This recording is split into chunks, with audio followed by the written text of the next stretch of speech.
I want to give all praises and glory to Yahweh, Bahasham, Yahushai, and peace and blessings to you, brothers and sisters, throughout the four corners of the earth that are waiting on the second coming of Yahushai. This is Hawa Ya'ala, just going into another installment concerning 3 days and 3 nights. This one right here is just specifically dealing with the counsel to take Yahushai to be crucified. Okay, and we're going to go ahead and start at Matthew chapter 12 and verse 9. And when he was departed thence, he went into their synagogue. And behold, there was a man which had his hand withered. And they asked him, saying, Is it lawful to heal on the Sabbath days? That they might accuse him. And he said unto them, What man shall there be among you that shall have one sheep, and it shall fall into the pit on the Sabbath day? Will he not lay hold on it and lift it out? How much more then is a man better than a sheep? Wherefore it is lawful to do well on the Sabbath day. And when he said to the man, Stretch forth thine hand, he stretched it forth, and it was restored whole, like as the other. Then the Pharisees went out and held a council against him, how they might destroy him.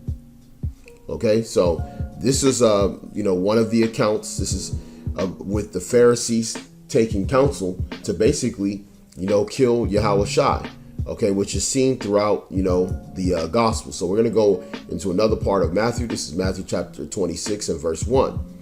And it came to pass when the Yahushai had finished all these sayings, he said unto his disciples, Ye know that after 2 days is the feast of the Passover, and the Son of Man is betrayed to be crucified. Then assembled together the chief priests and the scribes and the elders of the people unto the palace of the high priest, who was called Caiaphas, and consulted that they might take Yahushua by subtlety and kill him. But they said, Not on the feast day, lest there be an uproar among the people. All right, so part of their counsel was that they were not going to kill him on the feast day. All right, this is very critical in the understanding of the 3 days and 3 nights in regards to the time frame of the Passover. Okay. And so we're going to get into another account. This is in Mark chapter 14, starting at the top. After 2 days was the feast of the Passover and of unleavened bread.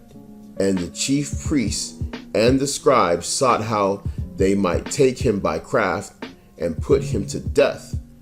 But they said, Not on the feast day, lest there be an uproar of the people. Okay, so this is again another account showing you that they had another counsel. This is going back, matching up with Matthew, that they wanted to take him and put him to death. And they specifically said that they were not going to do it on the feast day. All right, they were not going to kill him on the feast day. Going into Luke chapter 6 and verse 7. And the scribes and Pharisees watched him, whether he would heal on the Sabbath day, that they might find an accusation against him. But he knew their thoughts, and said to the man which had the withered hand, Rise up and stand forth in the midst. And he arose and stood forth. Then said Yahushua unto them, I will ask you one thing. Is it lawful on the Sabbath to do good or to do evil, to save life or to destroy it? And looking round about upon them all, he said unto the man, Stretch forth thy hand. And he did so, and his hand was restored whole as the other. And they were filled with madness and communed one with another what they might do to Yahushua. And this is basically, what was going on again. We're still bringing in the council. It tells you who was all involved in the council. All right. The Pharisees, the chief priests, and the elders of the people all came together ultimately to, get Yahushua, crucified. This is John chapter 5, verse 14.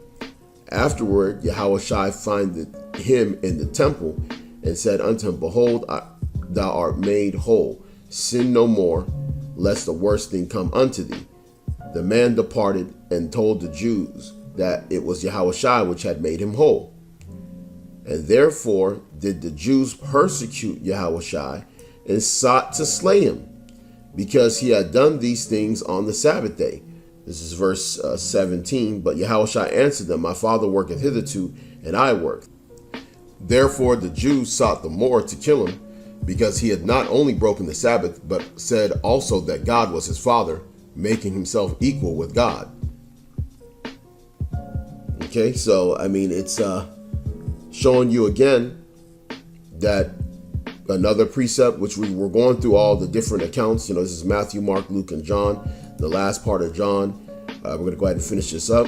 And this is, of course, right after the time that Lazarus was risen from the dead by Yahweh Shai. We're going to start at John chapter 11 and verse 45. Then many of the Jews which came to Mary and had seen the things which Yahweh Shai did believed on him. But some of them went their ways to the Pharisees and told them what things Yahweh Shai had done. Then gathered the chief priests and the Pharisees a council, and said, What do we? For this man doeth many miracles. If we let him thus alone, all men will believe on him, and the Romans shall come and take away both our place and nation. And one of them, named Caiaphas, being the high priest that same year, said unto them, Ye know nothing at all, nor consider that it is expedient for us that one man should die for the people, and that the whole nation perish not. And this spake he not of himself, but being the high priest that year, he prophesied that Yahweh Shai should die for that nation, and not for that nation only, but also he should gather together in one the children of God that were scattered abroad. Then from that day forth they took counsel together for to put him to death. Okay, so they basically spent that time, man. I mean, they spent that time saying, from that time on, all the way up until, the time of the crucifixion, that's what they were working on. From the time that really he was taken in the Garden of Gethsemane, okay, which we won't get into in this particular piece. But we know that based on the accounts in the scriptures, that this council of what they were going to do to put Yahweh Shai to death, that they did not want to do it, all right, on the feast day, which is a very vital part in understanding the 3 days and 3 nights as well. So hopefully this is edifying. Again, we want to give all praises and glory to Yahweh, Bahasham, Yahweh Shai, and peace and blessings to you brothers and sisters throughout the four corners of the earth. Shalom.